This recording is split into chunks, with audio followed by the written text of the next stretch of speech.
Hi everyone, thanks for tuning in to day one of Digital Agility Week.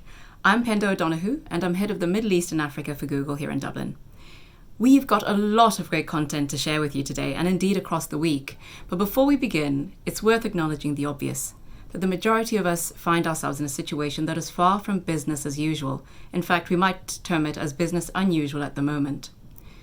As we all continue to adapt to the coronavirus pandemic across the globe, we understand that today's landscape is creating new challenges for us, all our businesses and our customers too. We're all being asked to adapt really quickly, to be agile in the broadest sense of the word.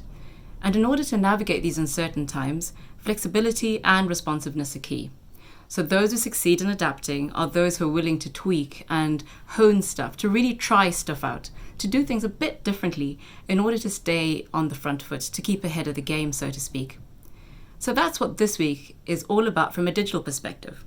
It's about checking in and making sure you're set up to be as agile and as smart as you can to make sure that you're getting the most out of the tools that you use every day to just stay highly relevant. Now, many of you have reached out to us to let us know that information like the content that we're going to be sharing today comes at a crucial time, a time where you're striving to be helpful and relevant to your customers.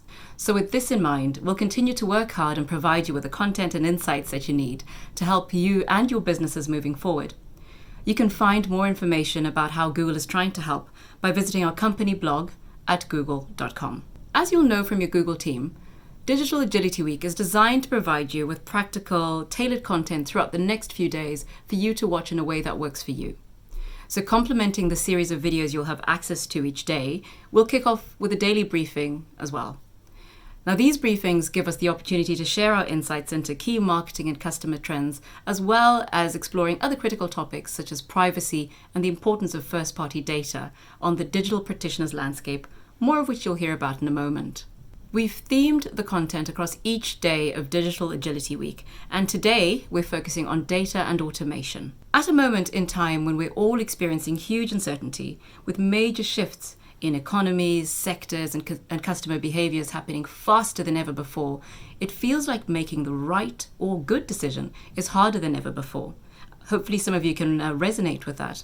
Now at Google, we've always started with the user. So today that's how I'd like to start, by looking at our data to see how user behavior is evolving. And that's because I believe that if we can get to know our customers better, it gives us the chance to respond to their needs in the most meaningful and achievable way. And of course, the only way to do that at a speed and scale with which the current situation requires of all of us is by harnessing the power of automation. As I mentioned, consumer behavior and the marketing trends that answer them are moving faster than ever before. And as countries' experiences of the pandemic differ, so do market trends. However, it's worth emphasizing that many of the most established trends that we all recognize remain highly relevant across the EMEA region at this time. The move to a mobile-first world hasn't been slowed down by the pandemic. In fact, some of my markets I'm seeing desktop rise, slightly driven by the lockdown restrictions on movement. However, even with millions of people across EMEA being asked to stay at home, mobile is still the go-to means of accessing digital content. As people move to work from home and to manage their lives in a more flexible way, mobile is more important than ever. For instance, we've seen a rise in the use of multiple devices, with customers spending 20% more time on apps than they did a year ago. When thinking about mobile, I often think of just how important mobile devices are to people, how important they are to me. I have 2 of them. And these results often come to mind, and I'll just give you a moment to reflect on that. As you'd expect, recent events have accelerated the move towards e-commerce, with twice as many searches for online shopping and the prioritization of the digital channel for many brands and campaigns. We also believe that the rationalization of physical stores will continue to be a trend, as what the new normal looks like starts to fall into place whenever that happens. However, what I found particularly interesting is that even during the pandemic, the connection between an online and an offline presence has remained integral to the customer experience. In May, the month just gone, 26% of shoppers bought online and picked up either in-store or curbside for the first time. That's a huge amount of people experiencing that omni-channel journey for the first time. To me, that says we need to be ready for seamless integration across all channels and experiences as part of our planning for this new normal. And further to that point, I'd recommend reading McKinsey's Insights from February this year, which highlights not just the importance of the omnichannel experience, but the 5 to 15% increase in revenues generated by a personalized omnichannel experience.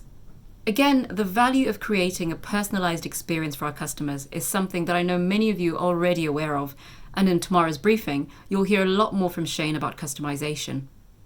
However, even before the pandemic struck, many of us had discovered some of the potential tensions between personalization and privacy. So if we want to make the most of the digital agility offered by leveraging data and automation, it seems sensible to finish this briefing by getting a better understanding of the current state of the regulatory landscape. So marketeers want to serve hyper-personalized campaigns, and people do not want their data misused. There's a tension between hyper-personalization and privacy. And thankfully, this is a challenge our guest speaker today can talk to. Gabrielle Jenkins is a data privacy lead for the UK and Ireland for Google EMEA, and I'm really excited that Gabby can join us today to talk a little bit more about data and automation. Gabby, fantastic to have you today. And so my first question for you is, what consumer behaviours are we seeing that are driving marketing behaviours around privacy and first-party data? Well, thank you for having me today. I really appreciate it. So, simply put, user demand for additional privacy has led to both increased regulation and stepped up controls from browsers. These new regulations around the world are bringing privacy to the forefront for ads. Meanwhile, internet platforms are shifting to meet these higher user expectations, impacting the ways data is collected and shared in the digital advertising industry. Great. So like some of the other trends I touched on, this is an established trend that's been evolving. Why is this an urgent call out for people tackling big business challenges right now? Well, we have some very recently launched information which can be considered. And that research really calls out quite clearly this is something that all businesses with any online presence need to address as soon as they can. This recently launched research is in partnership with Boston Consulting Group, and it's called Responsible Marketing with First-Party Data. And it's a result of research over 2019 and 2020 and includes qualitative research with more than 70 advertisers across 7 markets in EMEA, including UK, Germany, Spain, France, Italy, Sweden, and the Netherlands. And it's designed to get a better understanding of current market perceptions around first-party data, how advertisers were using it in practice, and what good looks like. Furthermore, it also talks about how responsible and effective first-party data can drive digital marketing maturity. And it also looks at what the key principles for success are in this space in terms of consumer expectations. And the research found that end users won't engage with marketing if they don't understand the value exchange. And can you outline the value exchange for us? Basically, access to and the use of first-party data is a two-way relationship between the marketer and the consumer. If a marketer is being transparent and responsible with data, whilst providing value to the consumer in turn is willing to share a little more information about themselves. And when I talk about value, we're talking about incentives or value adds. These could be things like discounts for newsletter signups, blogs with premium video content, or an app to improve the consumer experience with a product or service. This in turn means that the marketer can use this data to provide more relevant comms and offers, further tailoring that consumer experience. If you think about it, it's an ongoing cycle based on trust. However, if consumers are surprised, for example, there's a data breach or data is being used in an unexpected or unwelcome way, this can break the cycle of trust, which can easily lead to the consumers withdrawing their consent for the use of their data or simply walking away from the company altogether. So more relevant comms and offers, which would fall under the customization that I talked about just moments ago. Can you share with the viewers how has Google reacted to these changes and what that may mean for them? Absolutely, Pendo. So if you think about what we were talking about users before, our approach is to provide users transparency into digital advertising and how that works. We also ensure that people's choices about the use of their data are respected and offer users control over their experience. We know there isn't a one-size-fits-all approach when it comes to privacy, and privacy can mean different things to different people, and it also changes depending on the context. However, Google internal research has shown us that our users prefer ads that are personalized to their needs and interests, but only if those ads respect their privacy and offer transparency, choice, and control. And our approach reflects that insight. What that means for marketers on this call is that Google has made this a priority as providing a platform and tools for them to make good use of. Google has made this a priority and is providing a platform and tools for them to make good use of. Okay, so that sounds like Google has it sorted and marketers just need to use the Google tools. That sounds like an easy win. Well, I'll try to give you the context. They need to make it as easy as possible, and I do think it is a win for everyone, but it's a little bit more complex than marketeers simply adopting a few Google tools. If you think about it, the internet is a symbiotic ecosystem. Advertising enables universal access to quality information on the internet, but they need to make it work for everyone. When it does, it means users can get access to information and great content, creators and publishers can thrive by getting fair compensation for their work, and marketers can connect effectively with people interested in what they have to offer. However, we all need to understand it and accept the responsibility we have to protect people's privacy, especially when it comes to the ads that they see. Given there is a lot going on at the moment and marketers are having to adapt, thinking about right here and now, what part do those on this call have to play in this? It's a great question, Pendo. I would strongly recommend marketers pivot towards this privacy-first, user-centric future today. Marketers' goals haven't changed, but the stakes have increased. Marketers still want to reach and measure audience efficiently, but as cookie-based solutions and the ecosystem evolves, they will have to redefine how to measure and find insights on their audiences with a privacy-first approach. This can be done by implementing best practices in a changing digital ads ecosystem, and by investing in privacy-focused, long-term strategies built on and respecting user choice and transparency. We appreciate that some of these best practices aren't new, but they become especially more important as you begin to think about future-proofing. And there are 3 areas I'd like to call out. First of all, strengthen your policies and work with partners who share your values regarding privacy. Review how you currently collect and use data and ensure that your systems and practices are consistent with your own principles and comply with regulations. Also ensure that your partners have a privacy-first principles and practices that comply with regulations and are consistent with user expectations, and that they protect consumer data. Secondly, move towards first-party data solutions as soon as you can and prioritize user relationships. I talked earlier about the BCG findings on the importance of the value exchange, and it's important to have solutions in place to measure the effectiveness of your ads in a privacy-focused way. Marketers will also want to move towards eliminating reliance on third-party cookies by having a first-party tagging strategy that enables measurement visibility across all browsers. And you can do this type of tagging with Google's Global Site Tag or with a tool like Google Tag Manager.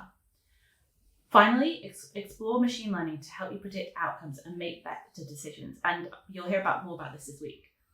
This helps achieve personalization experiences at scale and anticipate user needs, even when user signals are limited, for example, due to user preferences or browser constraints. As an example, take Google Audiences. It continues to drive marketing objectives because of their durability. Even when situations where user signals are not available, they'll lean more on models and using contextual signals so you can continue to deliver the most relevant ads to the right audiences. And is there something people can do to further ready themselves for what is coming down in this evolving space? Absolutely, Pendo.